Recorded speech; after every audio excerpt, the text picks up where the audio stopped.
On BBC World News, HardTalk asks tough questions in interviews with people who are shaping the news.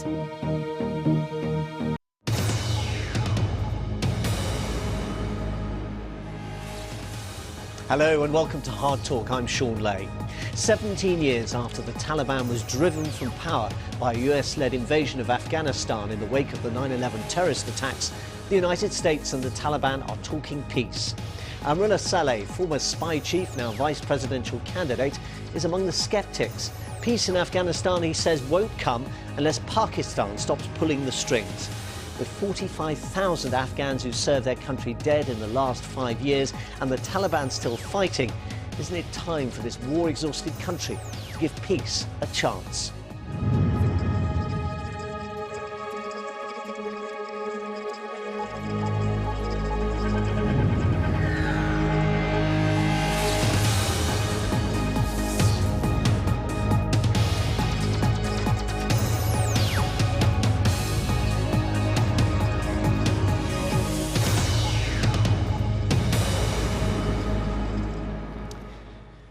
Amrullah Saleh, welcome to Hard Talk. Zalmay Khalilzad, the US envoy who's been in Kabul in the last few days, has delivered the news that after 17 years of fighting, peace with the Taliban could be in sight. You must be delighted.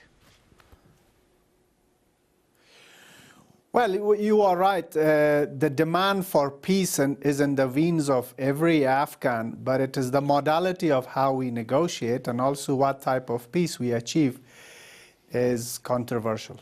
Do you agree with President Ashraf Ghani that the Taliban could enter mainstream politics? Absolutely. We have never opposed any group to become mainstream politics, regardless of what type of politics they pursue, as long as they don't resort to violence and intimidation. Of course, they are most welcome to become a mainstream political entity. It must be frustrating, though, for you as a former directorate of the security agency, former Director General of the National Directorate of Security. You were there for 6 years, I think, to know that last week, just hours before its leading members sat down for another day of talks with the US envoy, the Taliban attacked one of the NDS bases, killing at least 43 people and injuring many more. They're just the latest in, what, 45,000 serving Afghans who've died in the last 5 years, according to President Ghani. All of them volunteers, certainly the army ones, none of them compelled to serve. But obviously not even enough of those, because some of your former agents have found themselves serving on the front line. It raises the question of how long Afghanistan can carry on without peace. Well, first of all, it doesn't add to our frustration, it adds to our anger. It adds to our determination, and it adds to our resolve to defend the dignity of our country. How long should it continue? It should not continue for a second. The peace must come today and this moment, but it's not in our hands. We have not launched this war. We have not initiated this. We are victims, and we are on the receiving end of it. The terrible problem for Afghanistan, though, is given the numbers I've just quoted to you, the reality is that if the Allies and the United States were to pull out, you'd have to sue for peace to the Taliban, possibly on their terms, because you don't have the capacity to keep the fight up. Well, I mean, let's put this straight. We are not a country that have been invented by the West. We were not born on September 12, 2001. We are a very old country, a very old nation. We have fiercely fought for our dignity and honor and independence. We will continue to exist post-Western withdrawal if that happens anytime soon, which I am not sure. So this is a psychological offensive on Afghans, that you are so dependent that if there is no West, you cease to exist as a state, or you cease to exist as an entity. I completely disagree with that. We will be able to fight for our people, for our country. Well, let and me of put course, with the West, it will be an added value. let me put to you, I'm sorry to interrupt, but let me put to you the words of President Ghani himself, interviewed by CBS, the US television network, last year. We will not be able to support our army for 6 months without US support. The reporter, did you just say that without the US support, your army couldn't last 6 months? President Ghani, yes, because we don't have the money.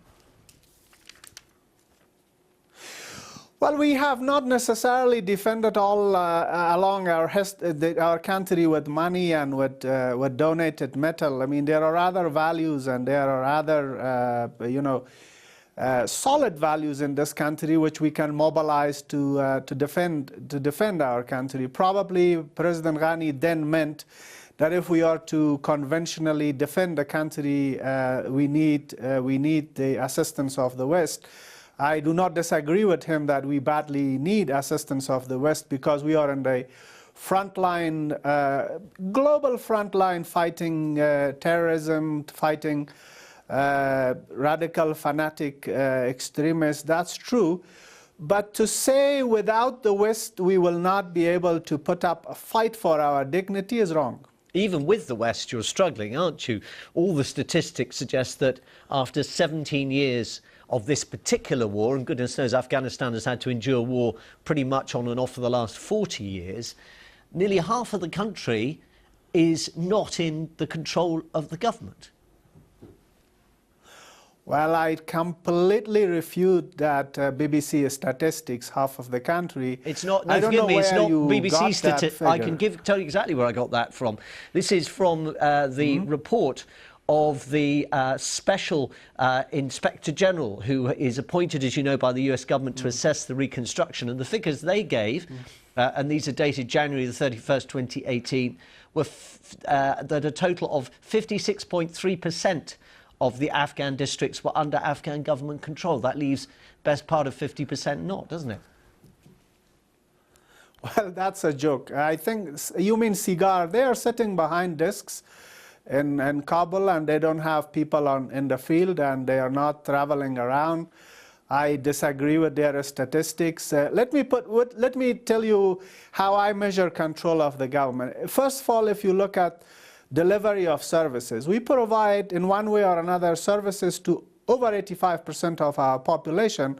They obtain passports, they come to medical facilities run by the government. Yes, they have to come to places. For other they're not legal able to interaction with the service. Well, right. I mean, and then if you mean physical control under the government, I was Minister of Interior until a week ago. Of 400 plus districts we have in the country, 107 are disputed. They are contested areas. Doesn't mean they are under the Taliban control. And the Taliban have no major town in their control. Doesn't mean they're under your control either. Well, I mean, you said 50% of the country is in their control. That is totally wrong. Let's move on to this question of the capacity of Afghanistan to stand alone. In 5 years, what do you think has been achieved by President Ghani? In the last 5 years, President Ghani has had a number of achievements. First of all, he managed that psychological shock that the country was undergoing, that post-2014 there will be a meltdown, and he managed it well. He created a national unity government, and he calmed down the people. There was no political meltdown. That's one of his achievements. Plus, he led the troops well as a commander-in-chief to make sure that there is no major breakthrough in favor of the Taliban. Three, he decreased our dependence on one of our neighbors, which was using that dependence as a leverage to manipulate our economy. He made Afghanistan a land-linked country, and we now have functioning transit access to various countries in the region. And he also managed to maintain best of relationship with our allies, both in the West and in the region. And lastly, he maintained the progress and the pace of the progress of the past, and he added more things to that. So I believe under enormous stress, under enormous pressure that he was and still is, he did well, and he is doing well. You can look at some statistics which underline perhaps the difficulties he still faces, and perhaps to measure against your list of achievements. According to the Afghan Central Statistics Organisation, the poverty rate has gone up from 38% 7 years ago to 55% in 2016-2017. So more than half of the population, according to those figures, living in poverty. A UN survey at the end of last year suggested that opium cultivation was the second highest measure since the UN began monitoring it back in 1994. And as we've already said, 45,000 service deaths in the time he's been president. I mean, it's to say the least, a very mixed bag, isn't it? Well, that's our collective shame. It's not an exclusive Afghan shame that the poverty has increased, that the casualties have increased, that the poppy has increased. Remember, Afghanistan is a unique case of international intervention. If Afghanistan is still struggling with poverty and it has not been able to eradicate poverty the level we have all wished, we should not be blamed for it only. We have not managed to defeat terrorism collectively. And we have to go back to the initial slogan of the West, to the initial promise of the West that we will fight this war to the end, we will help Afghanistan have a viable state, and we will help you have a viable economy. And the West is very well aware that some of our challenges that we have today, it's not necessarily because of terrorists themselves, but because of the state neighboring us is supporting that terrorism. So earlier in the if we have failed to, let me finish. If we have failed to eradicate, opium completely, it's because we have collectively failed to provide alternative livelihood. And if we have failed to eradicate poverty, it is because a lot of the assistance that comes to Afghanistan is called off-budget. And off-budget means of each $1 we get less than a cent, and the remaining goes to the contractors back to the Western capitals. So therefore, yes, I agree with these statistics. It's not that we have not created bang for the buck, but it is because the aid has been misflowed and mismanaged, not by us, but a lot of cases by our donors. So what you seem to be saying earlier in the interview was, thank you very much, we can do without the Western troops, we could fight this war without them. In other words, we don't need to make peace on the Taliban's terms. Now you're saying, actually, we do need all of this international help, and in some ways the way it's been conducted is part of the problem. Do you need the West or don't you need the West? Well, the history has, it's an interconnected world. It's one way to say we can't do without the West. But let's be also very honest. Has the West been able to make it without us? Why should Afghans be under this enormous psychological pressure that you are a dependent nation? Of course, economically we are dependent, but security-wise also remember, West is also dependent on us. We are giving the ultimate sacrifice for global security. It has been our blood and our bones in defense of this cause. From the West, recently it has only been money and metal, money and weapons.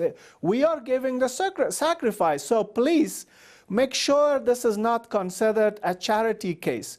We are a partner, we are paying with our blood, and we are paying with our lives. So we don't consider it a charity from the West. We are partnering with the West. They are taking some responsibility, and we are taking some responsibility. I think it will be unfair to look at Afghanistan as a case of charity and to look at the West only giving charity. No, they are not giving us charity. We are partnering with them for a very noble common cause, which is global security. Nobody could accuse you of not getting involved. You've been, notwithstanding in the past, a critic of President Ashraf Ghani. You've nonetheless decided to join his presidential ticket for the elections in the summer to become a part of what he calls his team of state builders. Why? Well, it's gracious and kind of him to bring his critics close to him, to trust them. In a country like Afghanistan, which is a very diverse society, a society affected badly by rumors, by conspiracy theories, and it's a country where there is mental fragmentation about a lot of things. When a president feels so confident and secure to bring his critic and his team, that shows his passion for the country and his patriotism, and also in his belief for diversity. So I appreciate it. I have come to join him with my identity. I have not deleted my history.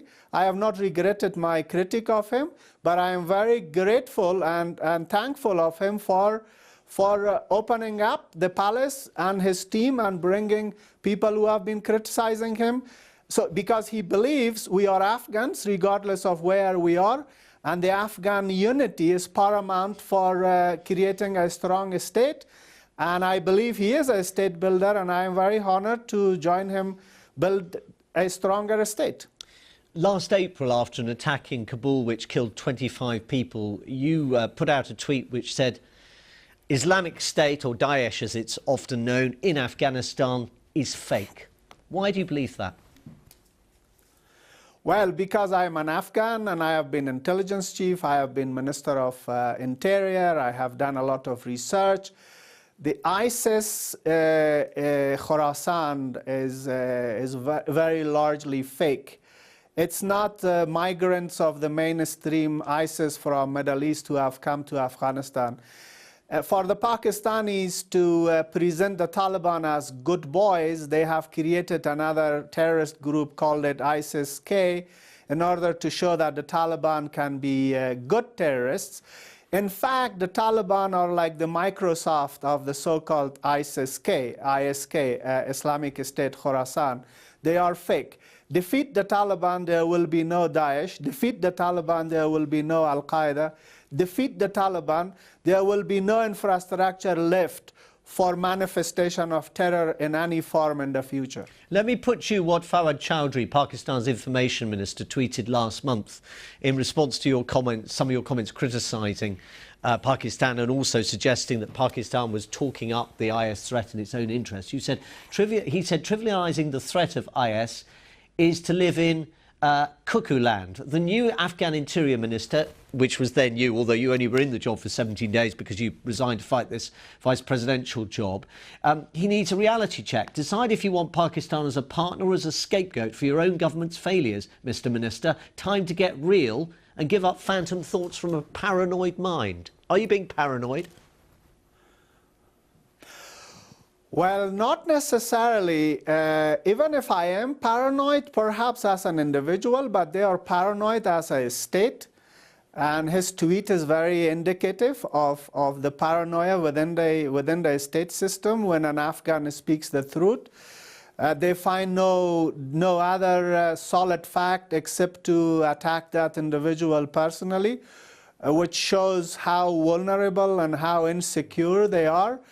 I have said this, and I want to say again, when I see Pakistanis, especially the official ones, I put the facts on the table. They are unable to look at my eyes and say this is refutable. Zalmay Khalilzad, the UN envoy. Groups, sorry to interrupt you, but I just want to pick up on the point you're making. Zalmay Khalilzad, the US envoy, clearly appreciates what he sees as a constructive role by the Pakistanis. He was quoted in the New York Times just a couple of days ago. "I appreciate their hospitality and resolve to push for Afghan peace. We're heading in the right direction with more steps by Pakistan coming that will lead to concrete results." Well, let me also quote Khalilzad's boss, President Trump, who said, "Pakistan, you cannot fool me. We have given you $30 billion and you have supported terrorism. This is time you come to senses and deliver." That is also from Khalilzad's boss, President Trump. So we should give weight and we should give importance to the first man in America, to the White House statement. That's coming directly from the mouth of President Trump. So I echo what President Trump has said, and his South Asia strategy is a very sound strategy, and I hope all efforts of Mr. Khalilzad is in the context of South Asia strategy. I think President Trump understands that Pakistan is a deceptive system, it's a deceptive state, and he has been very true. You know, I like that tweet of him. I think it was so fantastic. He said, we have been fooled, and I hope the Americans are no longer fooled by the deceptive Pakistani system. And I hope Mr. Khalilzad, as I said, play a role in the context of the South Asia strategy of White House, which says Pakistan is supporting terror infrastructure, terror groups, and we have to end it. If that, though, means talking peace, coming to a deal with the Taliban, which would thereby remove Pakistan's influence, if you're correct, in Afghani daily life, isn't that a price worth paying? Well, we are not saying we should remove Pakistan's influence on Afghanistan. We say we must legitimize Pakistan's influence in Afghanistan. If they respect us, if they see us as a state, if they see us as a nation, if they see us as an equal neighbor and partner, they can have massive legitimate interest and influence in Afghanistan, and no Afghan will oppose that. But if they want to put a gun on our head and then they say and ask us to accept their dictate, that will never happen. Afghans are ready to pay even a higher price and not be dictated. You know, the dichotomy about Afghanistan is we are very poor, but in the meantime very proud. A lot of people think to come here and exploit our poverty and push us into becoming docile or accept domination. We have resisted and we will resist. Poverty has never been an excuse for Afghans to look down and bow down. We have always stood tall and proud. We will continue to do that. So my message for the Pakistanis is, you can have in us a very proud partner inviting you to partner with us in economy, to partner with us in development, to partner with us in economic development and regional integration. But if you want to play 19th century game to subdue us, you are mistaken, you are wrong. We are too heavy for you to punch. I'm sure the British, if they know their own history, would acknowledge that and acknowledge what a proud nation Afghanistan has been for many, many centuries. But there does seem to be a momentum for something to change, doesn't there? Let me quote you, Roland Kobia, the Special Envoy from the European Union, who said, we need to be ready. The diplomatic and political activity has created totally new dimensions. Would you accept that there is now a sense that something is changing, that finally peace could be in Afghanistan's grasp? I would rather change that phrasing of could be. I say it must be.